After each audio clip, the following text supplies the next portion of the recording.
one month. You said one once a month. year. 1 month before you were in that accident, that cab was inspected by the MTC, and it had an insurance card, and it had but an insurance MTC says that they're co-insured and they're added to the policy, listen, so you find out if the policy guys, lapses. I don't get paid enough to litigate this entire case. So give me 1 second. Let's bring it back. That's okay. Let's go back to a little bit a higher level of perspective here, and not to imply that was quite a all right. low-level discussion. Quite all right.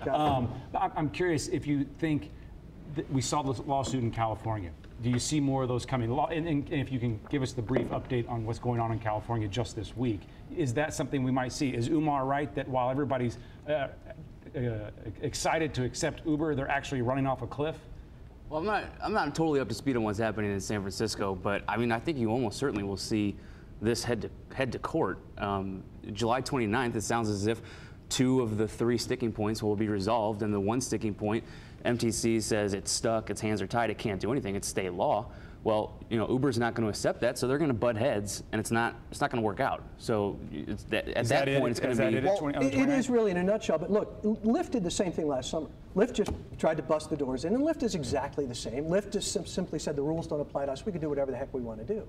And they came in and we stopped them. We stopped them cold on those issues. But on the 29th, is that it? Is it done and over from your perspective, one way or another? We're going to make every effort that we can make in order to make this a place where Uber can come within the confines of the state law that we have to. At that point, I have an interesting question. This is very important. To get back to that point, at that point, it would be incumbent on County Executive Stanger and Mayor Slay to, if they wanted Uber to come to town, then they should go to the legislature and try to change that state policy. The legislature is going to be taking away the MTC's right to regulate. I have it on authority from the state capitol. The legislators have reached out to me. They're going to pull that authority. So I don't even know why we're still talking about it, even though they have a paid lobbyist in Jefferson City. But the important thing to think about here is Mr. Bruntrager's comments, which I appreciate. He said Uber drivers in California are not being paid benefits because they are considered employees. The taxi cab drivers in St. Louis do not get benefits because they're called independent contractors. If they don't earn $75 a day, they don't get paid. And cab drivers have told me there's plenty of days